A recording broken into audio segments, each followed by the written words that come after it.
امام اسے کہتے ہیں جو حالات سے متاثر نہ ہوتا ہو. حالات کو متاثر کرنا یہ امامت کا حصہ ہے. زمانے سے اثر لینا امامت نہیں ہے، زمانے پر اثر کرنا امامت.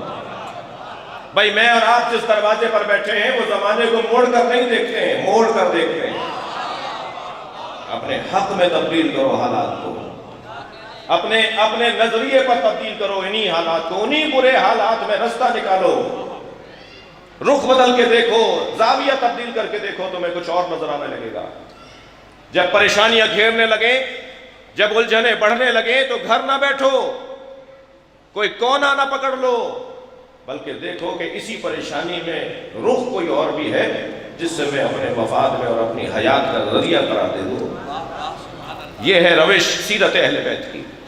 کبھی ایسا نہیں ہوا کہ ائمہ نے انتہائی مشکل حالات میں، آپ ذرا غور فرمائیں، کوئی کم بات ہے کہ مدینہ منورہ سے خراسان لے آئے مولا رضا کو، ساتھ میں ہی ٹھہرا دیا کہ آنے جانے والوں پر نظر رہے.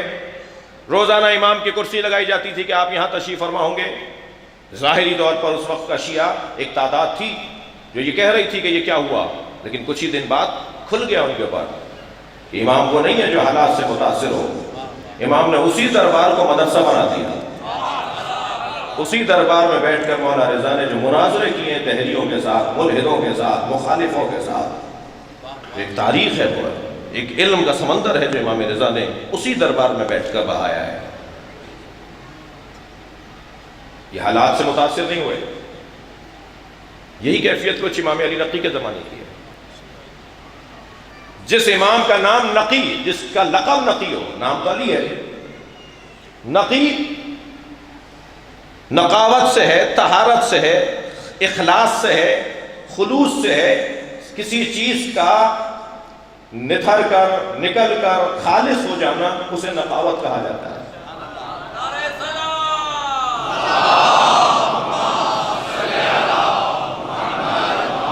غیر ضروری چیزوں کو، ملاوٹ کی چیزوں کو اگر اس سے نکال دیا جائے، اسے سالم بنا دیا جائے تو اسے نقاوت کہا جاتا ہے.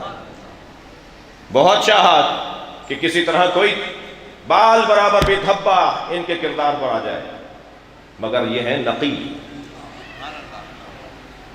متوکل شراب کے نشے میں دھت نصف شب میں سپاہی بھیج کر امام کو بلواتا ہے. سپاہی حضرت کو گرفتار کرنے کے انداز میں لے کے دربار میں آتے ہیں. اس کے ہاتھ میں میں نوشی کا وہ ظرف ہے. امام کو دیکھ کر کہتا ہے پیئے پیئے آپ بھی. حضرت نے فرمایا ہم اہل بیت کا خون اور گوشت کسی نجاست سے نہیں ملا. اللہ اکبر. بھائی میں اور آپ تو ائمہ کے کردار کو دیکھ کر جرأت پائیں، حوصلہ پائیں، شجاعت پائیں. ان کی زندگیوں میں کیا شجاعت ہوگی، کیا بہادری ہوگی. فرمایا ہمارا گوشت اور گوشت ہم اہل بیت کا کسی نجاست سے قریب نہیں ہوا. کہنے لگا غزل سنائیے، غزل سنائیے، غزل سنائیے. اب ان لوگوں کا یہ انداز ہے، یہ مزاج ہے. وہ شراب کے نشے میں میرے مولا نے پہلے تو انکار فرمایا، ہم شاعر نہیں ہیں. کہنے لگا جانے نہیں دوں گا جب تک غزل نہیں سنائیں گے. اب میرے مولا نے فی البدی ایک نظم کہنا شروع کی.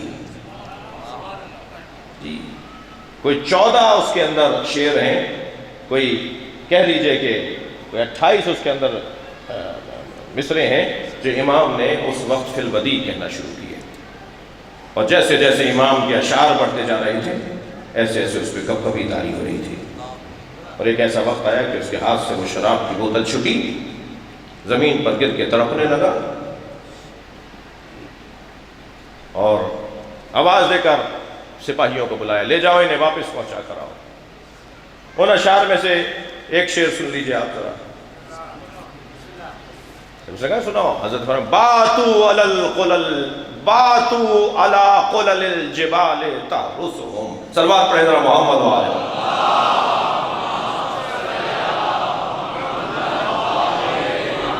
توجہ ہے.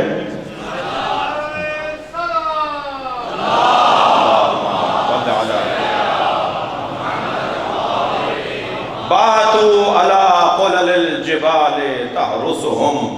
کتنے ہی لوگ ہیں جنہوں نے پہاڑوں کی چوٹیوں پر محل بنائے اور پوری زمین اور پورے شہر سے اوپر ہو کر اونچا ہو کر رہتے تھے اور سارے شہر کو اپنی نگاہوں میں رکھتے تھے، وہ اس انداز کی زندگی گزارتے تھے، غلب الرجال فما اغنتهم الخلول، مگر کچھ ایسا بھی وقت آیا کہ وہ اونچے اونچے محل ان کے کام نہیں آئے، وہ بڑے بڑے مکانات ان کے کام نہیں آئے۔ توجہ چاہوں گا امام کے، ناداہم صالح من بعد ما قبروا، جب ان لوگوں کو کہ جنہوں نے پہاڑوں کی چوٹیوں پر محل بنا کر خود کو بلند سمجھا تھا، اونچا سمجھا تھا، جب انہیں قبر کے حوالے کیا گیا تو قبر سے آواز آ رہی تھی، این الاسرۃ والتیجان والحلل، کہاں ہے وہ تاج، کہاں ہے وہ تخت، کہاں ہے وہ فاخرہ لباس؟ تمہیں اب مٹی میں آنا پڑا، یاد کرو کہ سب کو یہی آنا ہوگا۔ میرے مولا کے یہ اشعار سن کے ہاتھ پیر اس کے کانپنے لگے، کہا لے جاؤ انہیں۔ امام وہ نہیں ہے کہ جو حالات سے متاثر ہو